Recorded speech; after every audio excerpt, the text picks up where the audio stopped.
एक बार की बात है जब डायरेक्टर यश चोपड़ा श्रीनगर के खूबसूरत मौसम में अमिताभ बच्चन के साथ बैठे अपनी फिल्म सिलसिला के बारे में चर्चा कर रहे थे, जिसमें दो हीरोइन साइन होनी थी, एक स्मिता पाटिल और दूसरी परवीन बाबी। फिल्म की शूटिंग बस अगले कुछ दिनों में शुरू ही होने वाली ही थी। अचानक अमिताभ ने यश से पूछा क्या वो फिल्म की कास्टिंग से खुश हैं। यश ने पहले तो कोई जवाब नहीं दिया, पर अमिताभ ने जोर दिया कि संकोच मत कीजिए, साफ साफ बताइए। यश ने धीरे से डरते डरते कहा, दरअसल मैं आपके साथ जया और रेखा को लेना चाहता था। अमिताभ ने लंबी चुप्पी के बाद कहा, उन्हें इससे कोई ऐतराज नहीं है, लेकिन क्या आप रेखा और जया को राजी कर पाएंगे। इस बात का जिक्र यश चोपड़ा ने 2012 में शाहरुख खान को दिए एक इंटरव्यू में बताया कि उन्हें तो जैसे मुंह मांगी मुराद मिल गई हो। यश जी ने बताया कि उन्होंने ख्वाब में ही नहीं सोचा था कि अमिताभ के साथ जया और रेखा एक साथ काम करेंगी, वो भी ऐसी फिल्म में जो उन तीनों की रियल लाइफ स्टोरी से बहुत मेल खाती हो। यश राज की खुशी स्वाभाविक थी, क्योंकि उन दिनों फिल्म मैगजीन और अखबारों में रेखा और उनकी मोहब्बत के चर्चे छाए हुए थे। इस तरह यश चोपड़ा को अपनी ड्रीम कास्टिंग मिली, शायद इसलिए इस फिल्म में गाना रखा गया, देखा एक ख्वाब तो ये सिलसिले हुए।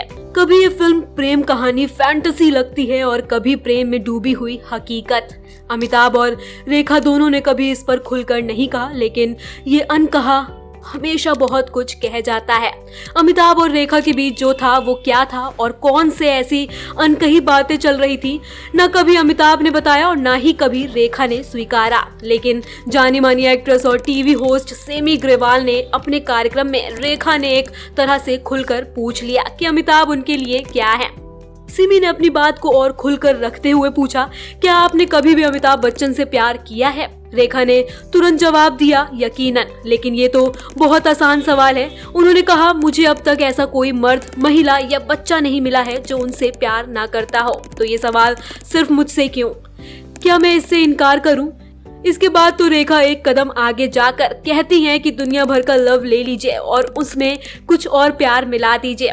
मेरे मन में उस शख्स के लिए ऐसे ही एहसास है, लेकिन अपनी धुन में इतना कुछ कह जाने के बाद जैसे रेखा को महसूस होता है कि शायद उनकी बात को, अमिताभ के प्रेम को स्वीकार करना ना मान लिया जाए, इसलिए वो संभल जाती हैं और सिमी के इंटरव्यू में सफाई देते हुए कहती हैं कि अमिताभ के साथ उनके व्यक्तिगत रिश्ते नहीं थे और यही सच है। विवादों और अफवाहों में कोई सच्चाई नहीं है। रेखा और अमिताभ ने एक के बाद एक सुपरहिट फिल्में दी, सुहाग, मुकद्दर का सिकंदर, मिस्टर नटवरलाल, राम बलराम, खून पसीना। लेकिन अजीब बात देखिए कि सिलसिला फिल्म के बाद दोनों का साथ में फिल्म करने का सिलसिला भी बंद हो गया। जिन पार्टियों में अमिताभ और रेखा दोनों होते हैं, वहां सबकी नजरें इन्हीं पर होती हैं और इससे बचने के लिए दोनों आमने सामने आकर भी दूर दूर दिखने की कोशिश करते हैं। शायद इस रिश्ते का अधूरापन ही इस मूवी के स्क्रिप्ट की जान भी रह रही है। तो ये रेखा और अमिताभ बच्चन अभिनीत सिलसिला फिल्म के पर्दे के पीछे की कहानी, जो आने वाले कई सालों तक यूं ही जीवंत रहेगी।